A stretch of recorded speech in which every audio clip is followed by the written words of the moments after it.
Uma definição das definições de sustentabilidade, que a gente acha que é muito singela, mas que diz praticamente tudo. Ele diz que sustentabilidade é viver dentro da capacidade de suporte do planeta. Nós temos o nosso planeta com 51 bilhões de hectares. Esse é o nosso limite. Nós conhecemos 70% é coberto por mares profundos. Nos restam, de repente, o que está na superfície. Mas essa superfície terrestre e parte das suas margens é que mantém a vida, né, humana sobre o planeta. E o desenvolvimento sustentável, pensando dentro dessa linha, é simplesmente aquele desenvolvimento que leva àquela condição primeira. Adiante. Então, eu falei que a gente tem buscado cidades e comunidades mais sustentáveis. Pode passar adiante? Pode passar. E daí um questionamento que a gente tem que fazer é: o que a gente quer nessa busca, em última instância, né? Eu diria, vamos dizer, o que a gente, na busca de sustentabilidade, abrigando as diferentes dimensões ambiental, econômica, social, política, é busca de felicidade para todas as pessoas, de bem-estar nesse planeta. Então, passa a seguinte: eu digo, né, que nós precisamos, em última instância, um planeta sustentável, mas que, para que ele seja sustentável, as diversas escalas têm que ser sustentáveis também. Pode passar adiante. E, em última instância, para que a gente produza tudo isso, o ser humano também tem que ser sustentável. E ele tem que ser sustentável e saudável, não só fisicamente, mas mental ou cognitivamente, emocionalmente e até espiritualmente. Eu falo aqui na questão, na dimensão espiritual, falando na dimensão de ética, de responsabilidade, de cooperação, de solidariedade, e transcende, né, a essas outras dimensões aqui mencionadas. Adiante. E a gente tem que pensar, né, que nós somos corpo e espírito, em última instância.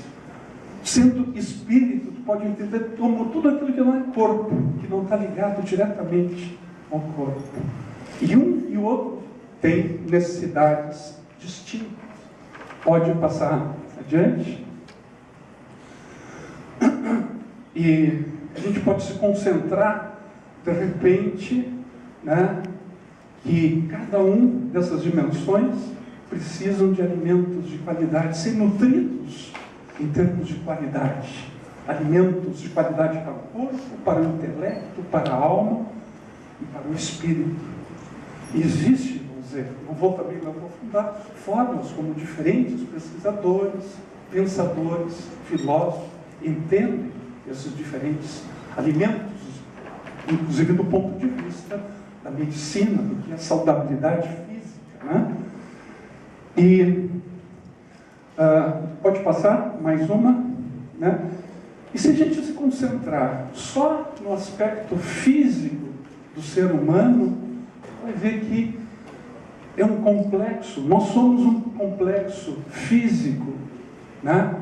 Nossos ossos, toda a nossa composição mineral, né? A interação com a água existente no corpo, todas as reações que estão ocorrendo a todo instante, e são trilhões, quatrilhões ou mais de fenômenos que acontecem, simultaneamente estão acontecendo a cada segundo no corpo. São aspectos, vamos dizer, que também envolvem um caráter biológico, químico, físico, diria, inclusive eletromagnético, do qual a gente tem se despreocupado muito do eletromagnético. Quando a gente concebeu, por exemplo, só para citar brevemente, quando a gente concebeu aquela edificação popular, um dos estudos que foram feitos foi a influência dos campos eletromagnéticos sobre, né, a partir de eletrodomésticos, como eles poderiam estar influindo em função do seu raio de ação sobre a própria pessoa. Tem pesquisadores americanos que tiveram uma tese de doutorado recentemente na USP, em São Paulo, que diz que esses campos eletromagnéticos podem atuar sobre o DNA da pessoa, inclusive. E tem aspectos, vamos dizer, do ponto de vista químico. Falavas antes da questão da água litiada, né? Ou que tenha em sua composição tenha lítio. Sabe que tem grupos, isso foi relatado por um médico, presidente do Instituto Brasileiro da Produção Sustentável, no Rio Grande do Sul, que tem grupos assim internacionais como da Nestlé, que vão até as fontes de água de Piratuba, em Santa Catarina, enchem tanques de navios e de repente levam com um recurso quase que de graça, e levam essa água com lítio até a Escandinávia, onde as pessoas sofrem de depressão, porque o lítio é considerado um antidepressivo. Então vendem, de repente, pequenas doses, e certamente um preço elevadíssimo, essas doses de água litiada, com a presença de lítio. E coisas que, de repente, vamos dizer, as necessidades de zinco, de todos, vamos dizer, todos aqueles eletrólitos que estão na própria célula, né, que a gente tem que tratar. Bom, tu já está... Né, eu entendo o sinal. É claro que a gente poderia dar continuidade a essa abordagem, mas reconheço, vamos dizer, o meu tempo esgotou, vocês estão cansados, com fome, né, e merecem um break, tá? Eu agradeço muitíssimo a oportunidade, a gentileza, dizer que é uma satisfação estar trazendo um pouco desses estudos que a gente tem desenvolvido e me coloco à disposição para uma ou duas perguntas. Pode ficar à vontade. Eu sei que a palestra é muito boa, muito empolgante, mas infelizmente a gente tem que manter o calendário e o cronograma, certo? Então, se alguém quiser fazer uma pergunta para o professor...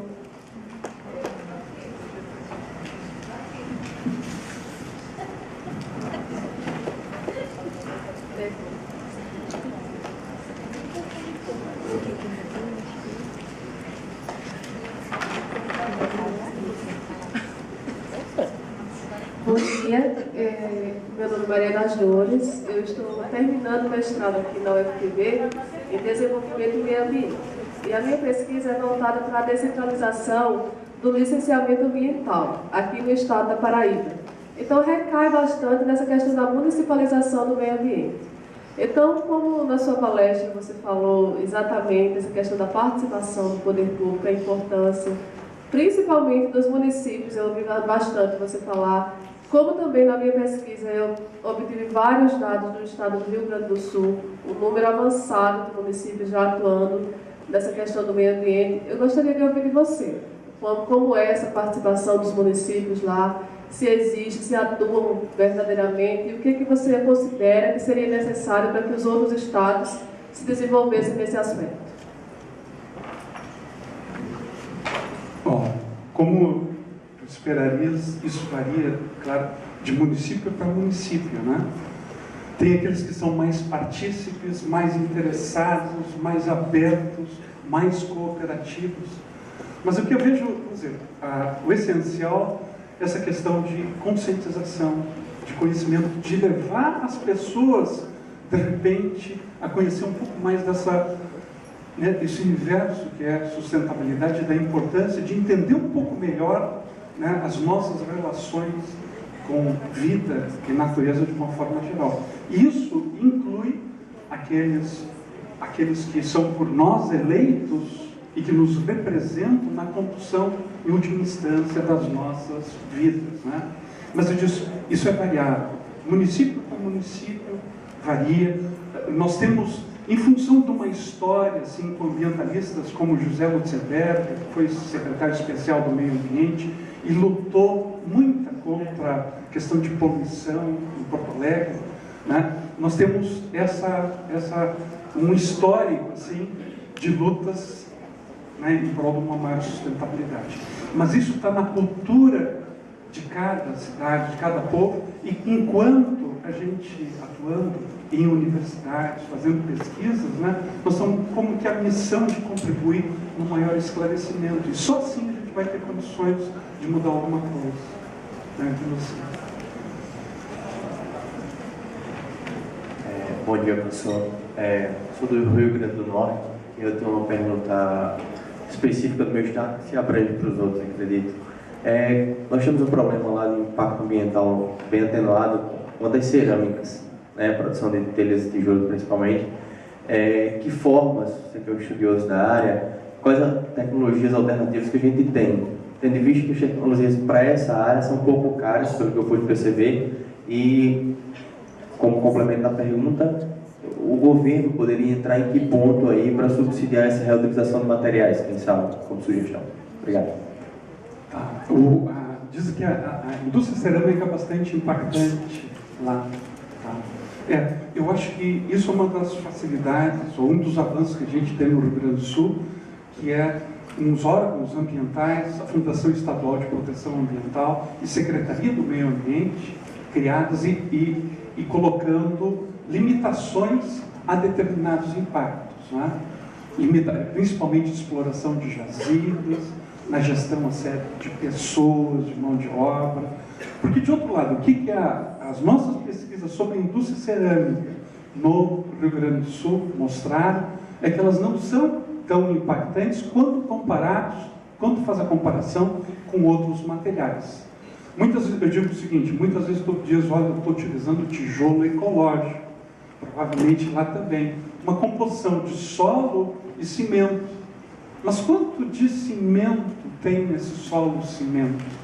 É variável, né? Em função até do conhecimento de quem está preparando. Pode variar de 5%, 6%, pode ser de 30%. Só que muitas vezes não é considerado é o impacto na produção desse mesmo cimento. Que eu digo, só é produzido a partir, né, da formação, né, do clinker, do cimento, que tu requer temperaturas elevadíssimas e muita energia fóssil aí empregada. Normalmente isso não é considerado. Não é considerado que no cimento tu está gerando 1 tonelada de dióxido de carbono para cada tonelada. Né? Enquanto no Rio Grande do Sul a gente utiliza como energético, principalmente biomassa, resíduos de biomassa que de outra forma estariam contribuindo para um impacto ambiental. Resíduos como serragem, maravalha, resíduos de fabricação de móveis. Esse energético para nós, para essas mais de 40 indústrias cerâmicas, representava 94% da energia tendo essa fonte. Né? Agora, também participei em banca de tese de doutorado em Brasília e vejo que a realidade, vamos dizer, de extração de madeiras, de matas virgens, é um problema. E é muito impactante para pequenas olarias, onde também não existe um controle mais em cima. Né? Então, eu também vejo, né, essa questão, de repente, de identificar problemas, reconhecer onde é que estão os impactos e procurar criar uma infraestrutura de legislação e de controle que limite, né, esses impactos e que partam efetivamente para tecnologias alternativas.